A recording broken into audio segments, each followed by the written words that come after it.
Salut la famille, c'est Monsieur Corp de la maison. J'espère que tu te portes bien, ainsi que tes poches. C'est très important. La famille, il n'y a pas un piaka, j'espère que santé est bien. Vous avez tous suivi ce qui se passe sur Internet. Makalba a sorti son single le 7e mois, 7 heures, 7 minutes, 7 secondes. Bizaïs a fait pareil, Djemaz aussi. Donc l'objectif principal de Bizaïs et de Djemaz était carrément le sabotage, carrément mettre Makalba à terre. Ça, il n'y a pas de débat. Et déjà, quand on écoute les propos de Djemaz, on ne voit rien d'amical, on ne voit rien en termes de concurrence. Concernant cette technique, moi je vais peut-être me pencher sur la concurrence. Je m'explique après, ça reste mon point de vue. Tu vois, c'est une technique qui existe depuis au States. Tu verras deux artistes vont sortir le même jour un projet. Après, c'est pas peut-être très amical, mais sinon, ça reste un challenge pour le public. Tu vois, c'est très intéressant pour le public et pour montrer aussi qu'il y a plus de soutien venant de ses fans. Au début, c'était juste des pensées négatives à l'égard des autres. Après, il y a eu maintenant des actions, les insultes sur Internet, des vidéos, des critiques mal orientées, les pages qui salissent l'image des artistes. Après, il faut comprendre, mon frère, il y a certaines pages qui ont des affinités avec certains artistes. Ce qui revient à dire que si cette page trouve que avec mon artiste s'entend pas avec un tel, il faut forcément faire un choix. Or, une page ne doit pas avoir de parti pris. Donc, pour ces pages qui salissent la vie privée ou qui salissent des artistes, bon, il y a certains qui sont peut-être là pour les interactions, il y a certains qui veulent se faire remarquer, peut-être dans le mauvais sens. Mais après, tu vois, moi, je ne suis pas forcément là pour leur montrer comment est-ce qu'il faut gérer leur page. Vous savez, la haine obscurcit le raisonnement. C'est difficile que tu puisses voir les compétences, les avantages de l'autre quand tu te fixes sur la haine. Voilà pourquoi aujourd'hui, nos artistes, leur image ne se vendent plus. Et tu sais, quand un homme n'a pas d'objectif, que ce soit un artiste, quand un homme de la vie n'a pas d'objectif, tout ce que tu vas voir de bien chez l'autre, tu vas envier. Et ça va te pousser à être jaloux, tu vois. Mais au-delà des résultats de l'autre, tu ne vois pas en fait le travail acharné qui produit en fait ce résultat. Pour moi, c'est en gros, je dirais que c'est de la jalousie tout simplement. Aujourd'hui, on a l'impression que les artistes congolais, nombreux n'ont pas d'appartenance à une famille donnée. Aujourd'hui, on peut juger une famille grâce aux artistes issus de cette famille. Comme on a l'habitude de dire tel père et tel fils. Parce que la manière que les artistes là se comportent, on a l'impression que ce sont des orphelins. Ce sont des gens qui ont grandi sans éducation. Je me demande s'ils ont réellement eu la chance de venir au monde comme moi, qui a un papa et une maman. Parce qu'il y a de ces fois, j'ai envie de faire les choses, mais je me dis, si ma mère tombe sur la vidéo, quelle sera sa réaction? Donc aujourd'hui, on est obligé de faire certaines choses avec beaucoup de méfiance, beaucoup de calcul, parce qu'on sait que derrière la famille. Mais ce n'est pas le cas de nombreux artistes. Je vais te dire, frère, tu sais, nous, des fois, on copie mal. Parce que nous tous, on est tombés sous le charme du rap américain quand c'est arrivé nouvellement. Tu vois, la façon de s'habiller des Américains, la façon de penser des USA, tu vois, la façon de parler. On est tombé sous le charme. Nombreux de ces artistes sont restés sous l'emprise des rappeurs américains. Parce que pour eux, en fait, tout ce qu'ils voient dans les clips américains, c'est ce qu'ils veulent reproduire. Or, il y a certaines choses qui ne matchent pas avec nous forcément, africains ou congolais que nous sommes. Voilà. Donc, sur ce point, je trouve qu'il y a certains qui sont restés sous l'emprise des rappeurs américains. On reconnaît un cerveau malade par ses actes, par sa manière de penser. Aujourd'hui, je pense que les psychologues n'ont pas beaucoup de travail au Congo. Parce que rien que la manière qu'un artiste se comporte, tu n'as pas besoin d'une consultation. Rien qu'en écoutant les propos d'un artiste, tu peux facilement diagnostiquer déjà le traitement qui va avec. Certains artistes, non. Mais le plus grand problème actuellement, c'est parce que les mêmes artistes qui se comportent très mal sur Internet, ils réussissent quand même à avoir des contrats, à avoir des community management. Ce sont des ambassadeurs. Demain, après-demain, on verra ces artistes lutter contre la délinquance. Ah, mon frère, c'est compliqué. Hein? Concernant les contrats, bon, aujourd'hui, nous sommes dans un pays où tout le monde veut se faire vendre. Et moi, je me dis, un produit ne contacte qu'un artiste qui est plus ou moins suivi, entre guillemets. Ce qui revient à dire, quand un produit qui vient proposer un contrat à l'artiste, le produit n'est pas là pour savoir ce que l'artiste fait de ses journées, ce que l'artiste mange, l'artiste fréquente qui. Ce que le produit cherche attend de l'artiste, que l'artiste puisse communiquer sur le produit et que le produit soit assez visible.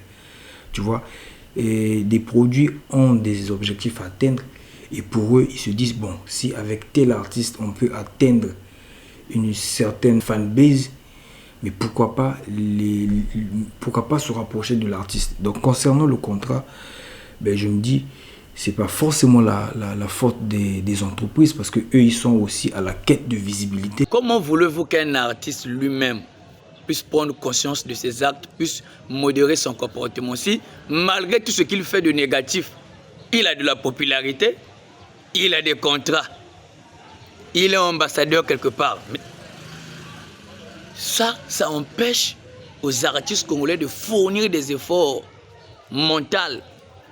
Ça empêche aux artistes d'améliorer leur comportement. Voilà pourquoi ces artistes évoluent du pire au pire. Sur ce point, le public congolais a aussi tort et est responsable de ce qui se passe. Parce qu'aujourd'hui, toi, en tant que grand frère, si tu vois ton jeune frère en train d'emprunter un chemin sombre, c'est à toi, au grand frère, de le faire asseoir, de lui dire, ben, écoute, petit frère, le chemin là que tu empruntes là, c'est pas bon du tout.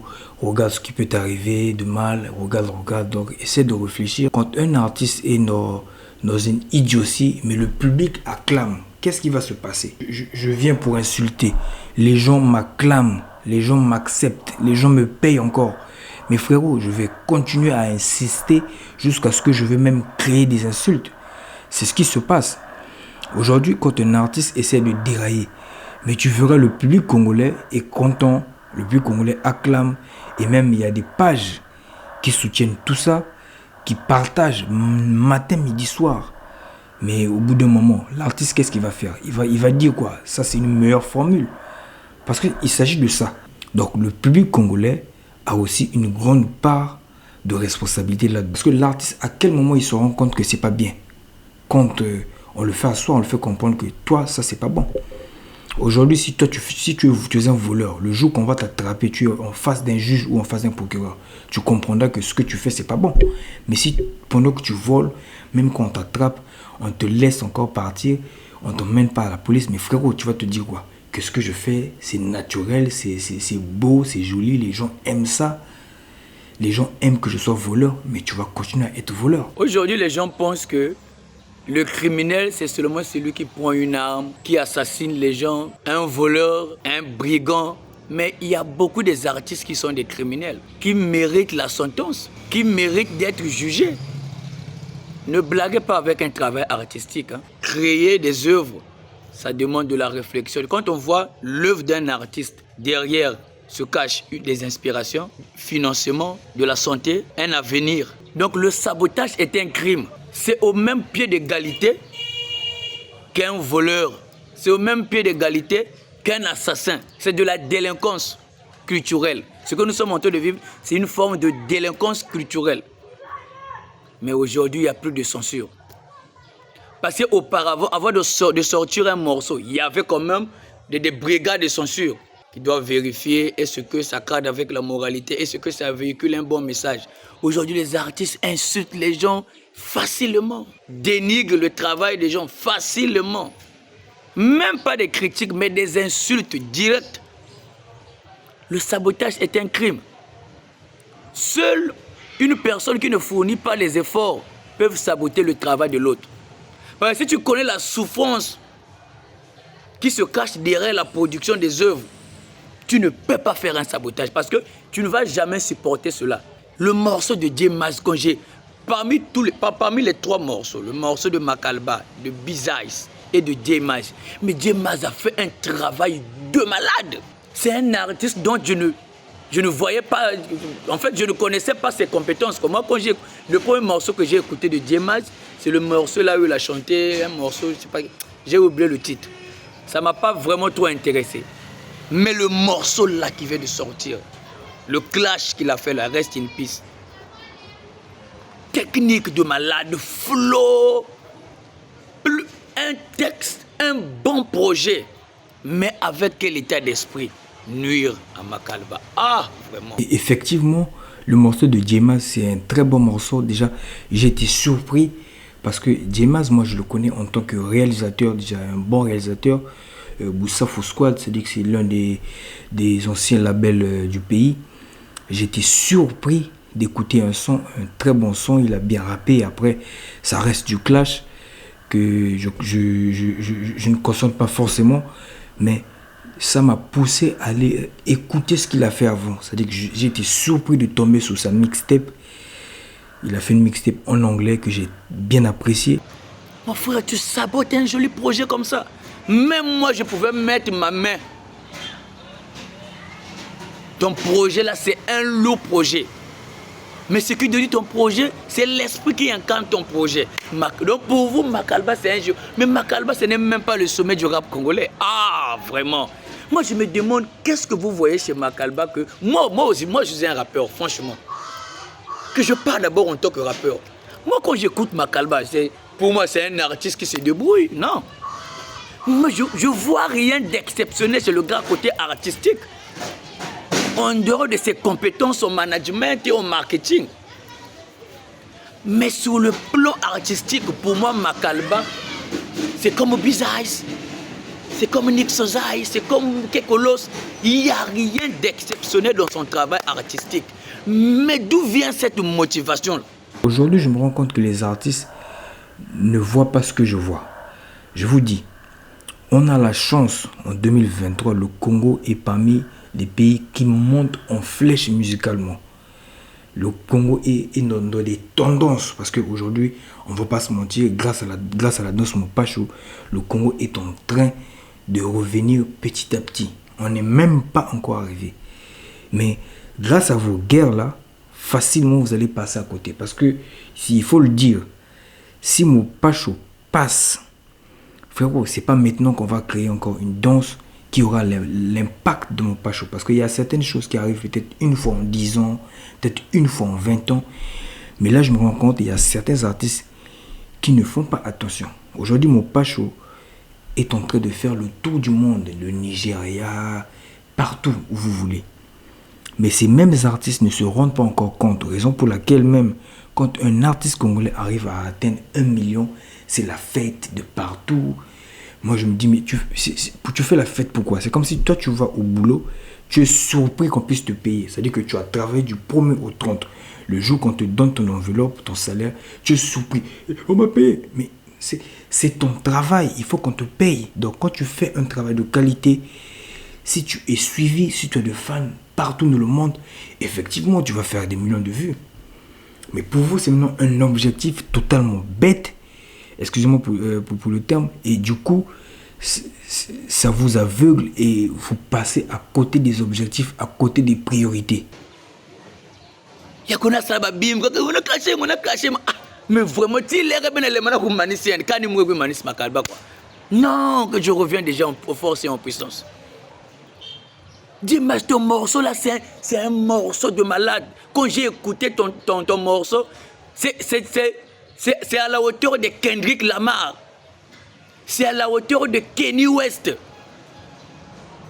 Si tu avais vraiment changé le concept de ton morceau, si c'était un clash contre la délinquance, imagine un peu la thématique de ton son. C'est carrément ta cible réelle. Si réellement, tu es un... Moi, je me demande, mon gars, tu fais un morceau et ce qui est grave, c'est que tu ne connais pas que L'obésité aujourd'hui est une maladie. Beaucoup de gens aujourd'hui sont frustrés. Beaucoup de gens aujourd'hui sont dans la dépendance des toxiques, dans la dépendance des insultes à cause de l'obésité. Au lieu de passer un message positif, donc un jour, imaginez que Makalba soit infirme. Donc, quelle moralité bien habillée dans petit, franchement. Les artistes, vous faites honte carrément à votre famille. Vous faites honte dans le Congo. Donc un jour, si un albinos, un rappeur albinos au Congo,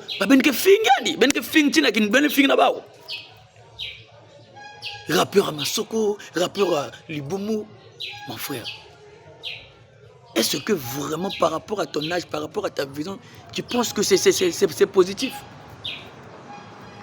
C'est un message positif. Tu connais combien de personnes qui souffrent de cette maladie, de l'obésité? Donc tu prends l'obésité comme quelque chose, quoi. Dans nos familles, il y a des obèses. Tu ne connais pas comment est-ce que tu insulté dans l'école, dans l'éducation, dans l'épaisse. Moi-même, personnellement, j'ai une amie qui est obèse, même manque ça là, épaisse, il y a pratique. Pourquoi? Parce qu'on insultait tellement. Tu sais combien des efforts que je suis en train de fournir pour motiver ma soeur là pour qu'elle s'en l'épaisse. Elle m'a résilié carrément, elle n'a pas écrit. Pourquoi? Parce qu'on l'insulte tout le temps. Toi, tu prends plaisir, rappeur à Masoko, mon frère. Un bon morceau comme ça, qui baby là, vous voyez comment est-ce que la haine vous aveugle. Pire encore, bizarre. Ah! Toi que je considère comme meilleur artiste congolais. Mais vous ignorez votre talent hein, à un moment donné. Depuis quand Bizarre, toi tu t'es... Le rap est devenu une association. Et on voit Kekolo ceci comme un supporter derrière. Djemas, Bizarre. Moi je vous ai dit ça autrefois. Seuls les faibles pensent que le rap est une association. Parce que plus que vous vous enfermez dans cette guerre inutile, je peux dire, parce que moi aujourd'hui, tout le monde connaît, par exemple, Maralba, il fait du bon boulot, Djemas, déjà, c'est super, Bizarre, il n'y a rien à dire. Mais si déjà les acteurs congolais qui sont au top se font la guerre, frérot, ne vous étonnez pas si Afara Tenda, il est en train de tout rafler, ne vous étonnez pas. Il y a des gens comme les Afara et les Tidiane qui ne sont pas trop dans les polémiques. Ils vont tout rafler, les Goutti vont tout rafler proprement. Dans leur couloir, ils sont en train d'aller petit à petit. Ils vont partir. On est dans une salle, on te dit copie. Tout ce que tu as à faire, c'est de copier ce que tu vois au tableau. Toi, tu veux chercher à compléter des trucs qui n'ont pas de sens. On sait que la concurrence existe bel et bien. C'est intéressant, il faut qu'il y ait la concurrence. Mais quand ça devient trop dangereux, ça rentre dans les vies privées, ah mais là c'est plus intéressant. Moi la question que je me pose, mais quand les gens vont se réveiller, frérot. Hier c'était le coupé d'égalé qui dominait. Hier même un artiste pour avoir un contrat, c'était dur. Qu'est-ce qui s'est passé? Le public a vu clair de le coupé d'égalé. Ils se sont dit quoi? Ah, donc mieux vaut donner la chance ceux qui font de la musique urbaine parce que ils mettent plus d'amour, ils mettent plus de financement, ils veulent être international. Mais aujourd'hui, le public vous regarde comme ça. Moi, j'ai tourné cette vidéo dans ce stade pour vous passer un message. Aussi longtemps que vous allez penser négativement, après le temps, votre public sera... Parce que tôt ou tard, c'est toujours le bien qui gagne. C'est toujours l'amour. Moi, personnellement, je n'ai pas de la haine envers quelqu'un. Voilà pourquoi je me bats pour la culture de mon pays. Voilà pourquoi je me bats à promouvoir les artistes. Pas de concurrence. Mon seul concurrent, c'est moi-même. Pensez au sabotage. Moi et M. Cor, nous on pense à l'émergence, à soutenir les autres. Donc un jour, vous resterez seul. Et j'aimerais passer un message aussi à mes frères artistes. Retenez ceci, il y a toujours une différence entre un plan et une stratégie. Si vous comprenez cela, j'espère que le refrain que vous dites souvent que au Congo, il n'y a pas de soutien va finir. Il y a toujours une différence entre un plan et une stratégie. Merci, portez-vous bien. C'était M. Corp dans la zone. Comme je vous ai dit, quand vous n'avez pas l'habitude de créer l'action, vous serez toujours là en train de réagir. Donc la famille, à part Mpiaka, sentez bien.